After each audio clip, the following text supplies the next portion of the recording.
Hello and welcome to Walks with Holly. In case you're joining me for the first time, I am Holly and I am a housewife and mom of 4 kids. And I am also a homeschooling mom. So if you are new to this homeschool series, I think you should go back and watch the first couple videos, but we are continuing our question answer series for new homeschool parents or parents that have been homeschooling, you know, that just have questions that come up. So question number 2 that I get asked a lot and my mom gets asked a whole lot is what credentials are needed to homeschool and what sort of government involvement do you need, you know, to have to be legal when you homeschool your kids. So anyways, you want to take that? Okay, yeah, that is a big question that people ask me, Holly. So first thing is, do you need credentials? What are credentials? Okay, it could be a high school diploma, could be a college diploma, could be a credential to be a teacher. Some places might require that, but for the most part, you shouldn't. You should have the right to homeschool your child. If all you have is a high school diploma, or maybe you don't even have a high school diploma, you should be able to homeschool your kids. But you do have to check with your state if you're really trying to stay above board with your state. And I'll admit it, a lot of people go underground with homeschooling. They move into a new area and they don't know them from Adam, they don't enroll the children in the school, and they go ahead and homeschool their children. And I'm not going to say that's right or wrong, but it has been done. Okay, so the next question is how much is the government involved? And that depends on your state. In my state, all we have to do is tell the county supervisor, or superintendent, excuse me, that we are homeschooling. That's all we have to do, just a phone call.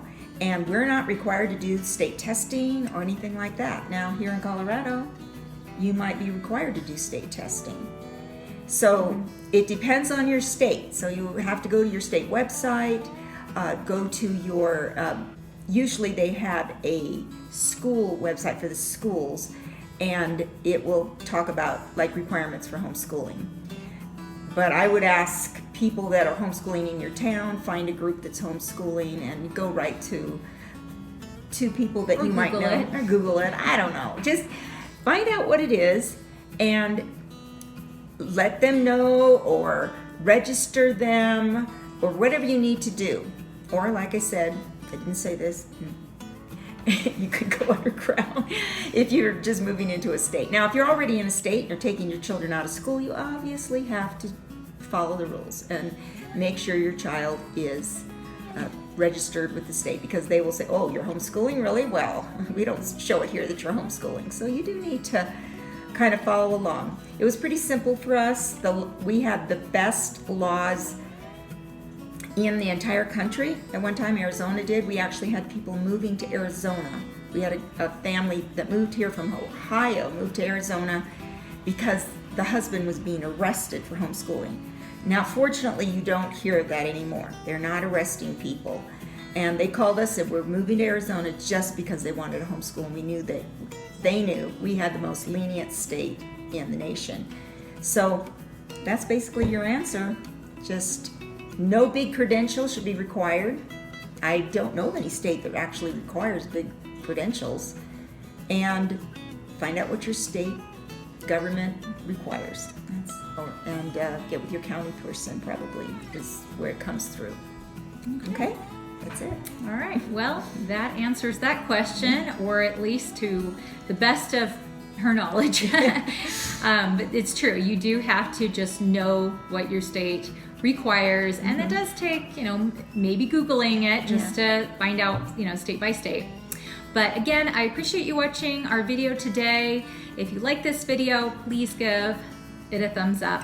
And please subscribe to the channel, because we have a lot more questions to answer here regarding homeschooling, and I don't want you to miss a single video. If you are new to homeschooling or currently homeschooling, either way, I'm hoping to help out somehow with answering common questions. So again, appreciate you watching, and we hope to see you next time on Walks with Holly.